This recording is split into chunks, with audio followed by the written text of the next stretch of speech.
Hey everyone, my name is Dayna Frank. I'm so excited to be here for your Fast 15. Thanks so much to Julia and Eventbrite for having me. I am an independent venue owner and promoter based in Minneapolis, Minnesota. My club is called First Avenue. We are most well known as the home of Prince and Purple Rain.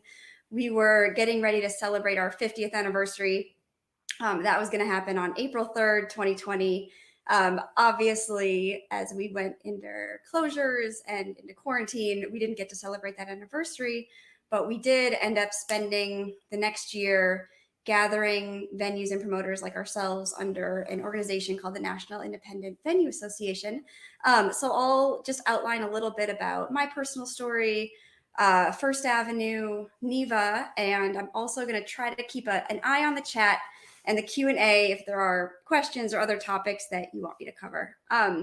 So I was born and raised in Minneapolis, Minnesota. I inherited my father was part of the First Avenue founding team, and then I was actually living in Los Angeles doing film and TV when he had a stroke, and I came home to kind of see where the bodies were buried and ended up just remembering all of my favorite moments in time and history that happened in that room and took over the family business. And in the decade that followed that, we expanded.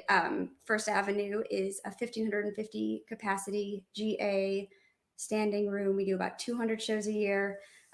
We have an associated venue called the 7th Street Entry, which is a 250 cap, like our smaller room. It's where like the Replacements and Husker Du and Semisonic came out of in the 80s. That operates 363 days a year. We acquired a club called the Turf Club, which is a 375 cap in Midway St. Paul. And then we opened up the Palace Theater in St. Paul, Minnesota, which is a little bit bigger. It's 2,600. It's got a GA floor and a seated upstairs. And then in 2018 and 2019, perfect timing, right? We opened up the Fine Line, a 650 GA room, and the Fitzgerald Theater in St. Paul, which is 1,000 fully seated historic theater. So First Avenue Productions as a whole, we have around 500 employees. We do a little over 1,200 events a year.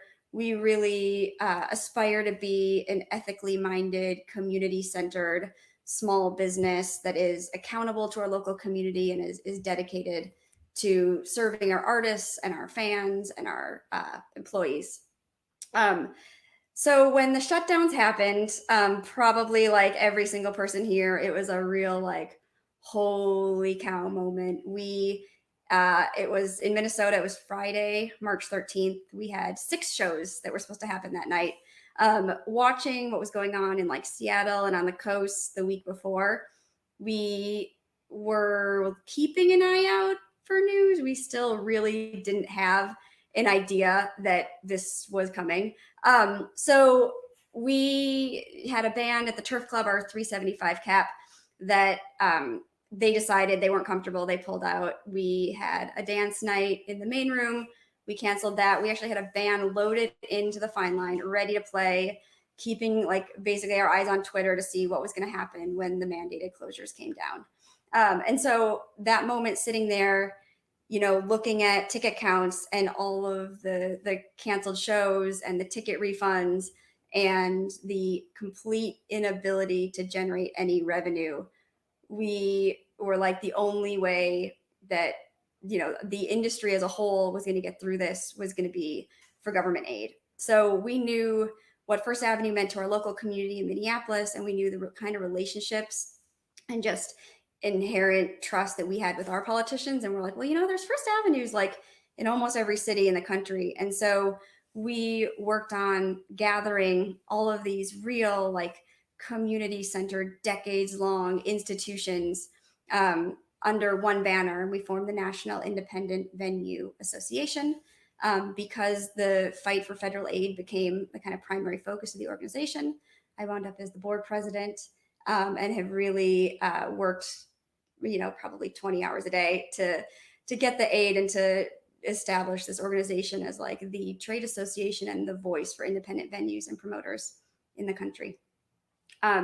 So COVID-19, it's hard to think about anything that could come along that it would affect our industry quite as much as pandemic, which makes it um, impossible to gather, right? I will never forget the first time on, I think, Instagram, seeing like an infographic of like social distancing, here's how to beat COVID, and having that like immediate reaction that like, wait, if this is the cure, we can't operate. So our venues rely on 100% capacity for 100% of our shows. Our entire, economic model, as you know, is based on, maximizing ticket sales. It's like, the first 75% of the tickets sold get you to break even. And the last 25% is really where you break into margins. So we knew that if there was social distancing that put us at 10%, 20% capacity, we couldn't even get to that break even number.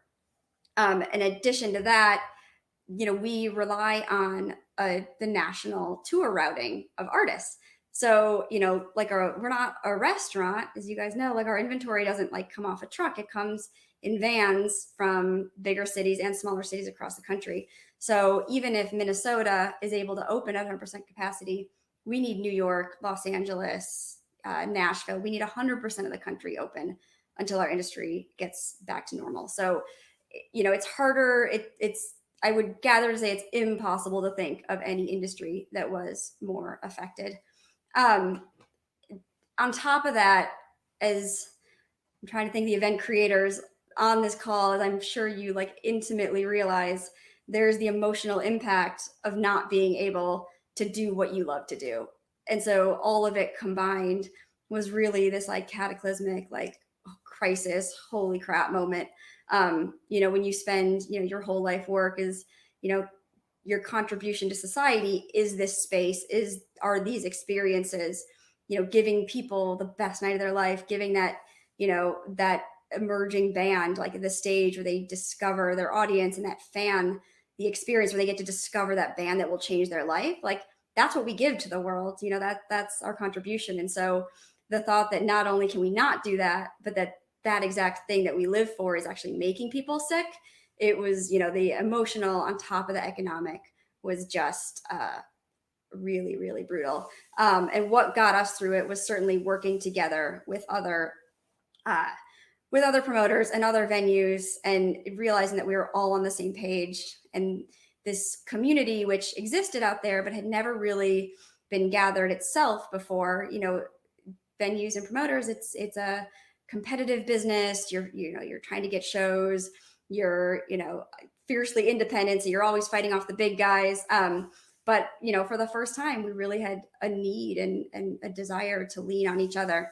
And that, I'm hoping, will be one of the long-lasting, minor bright lights to come out of COVID.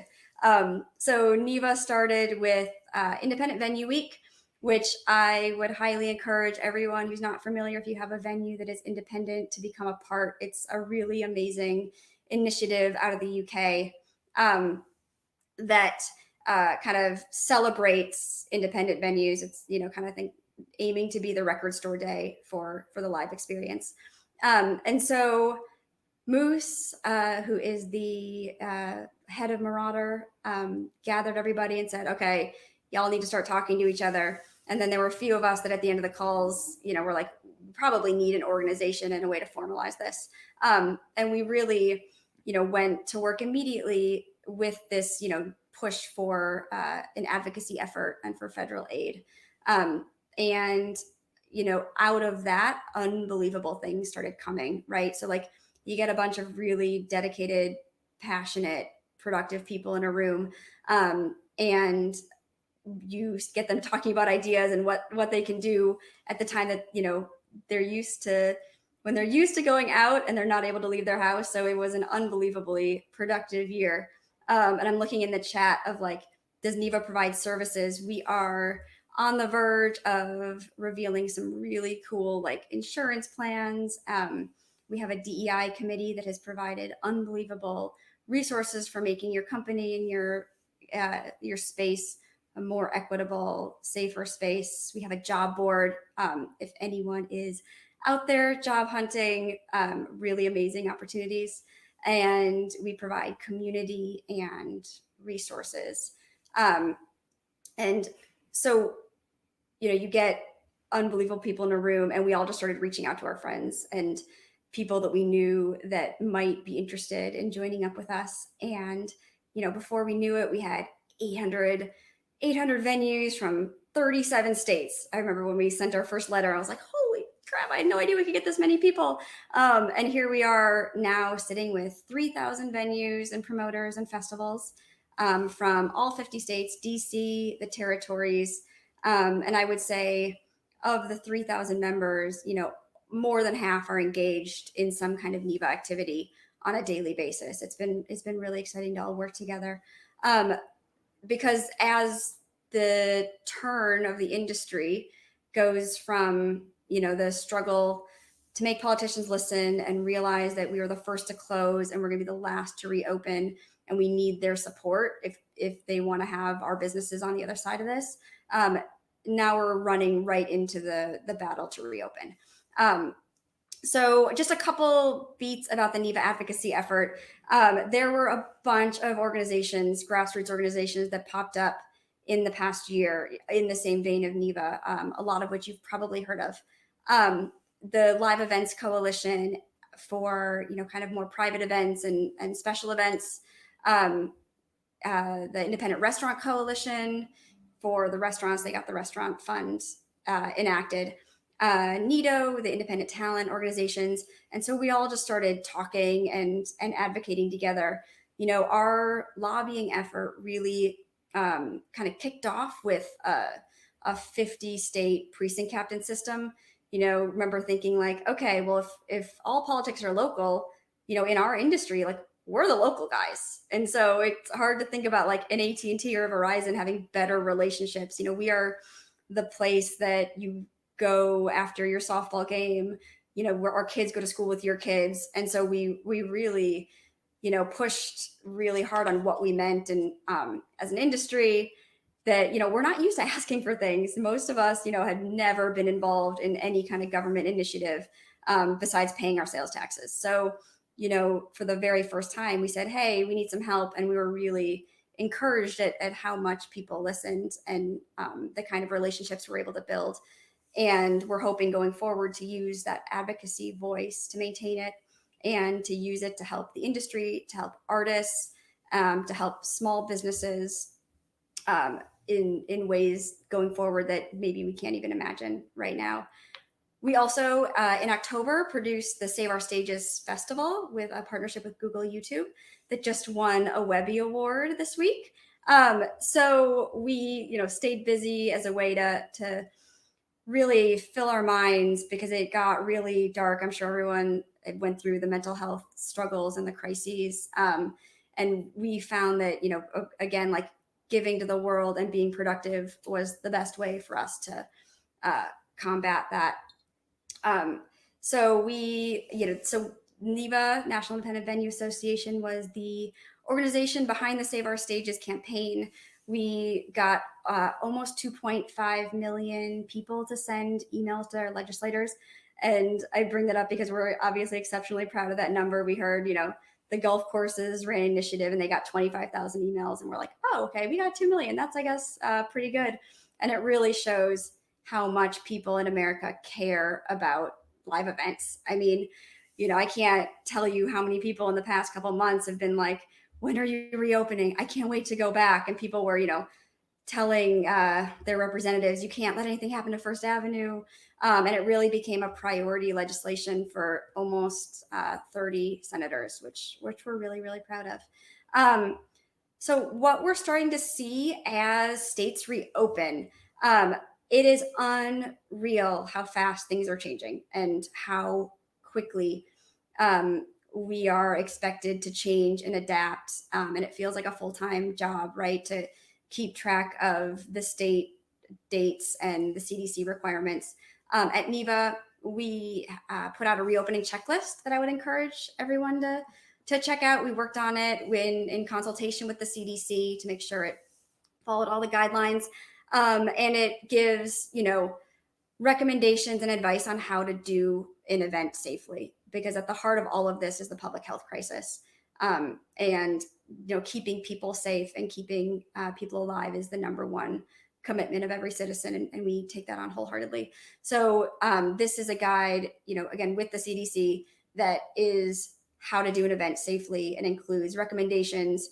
I think one of the most interesting things when I read it, was, or developing it, was temperature checks.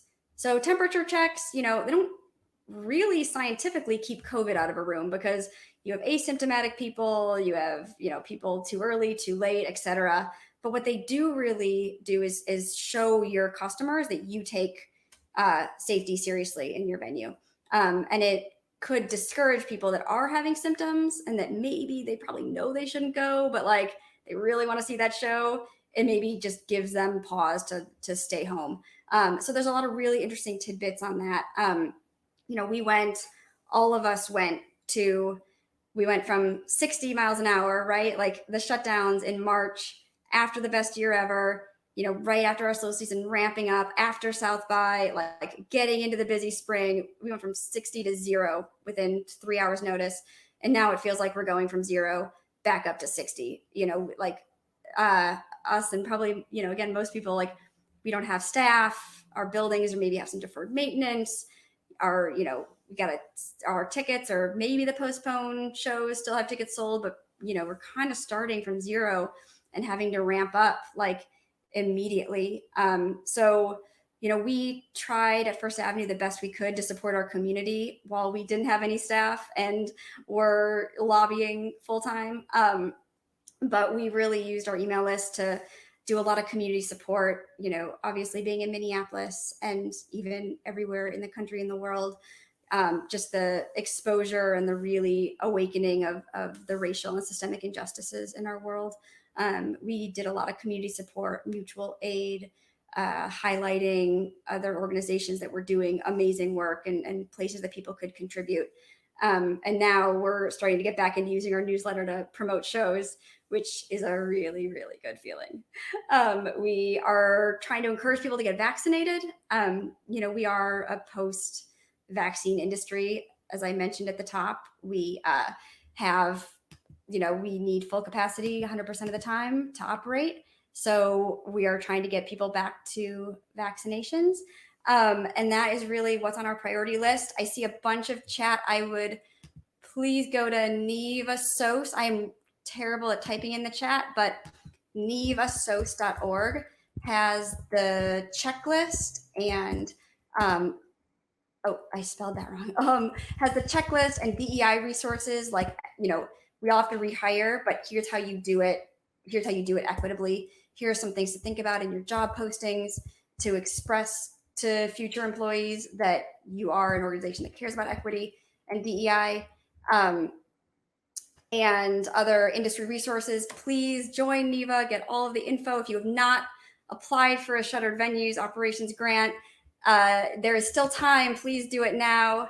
And thank you, everybody, for having me. It's awesome to be here.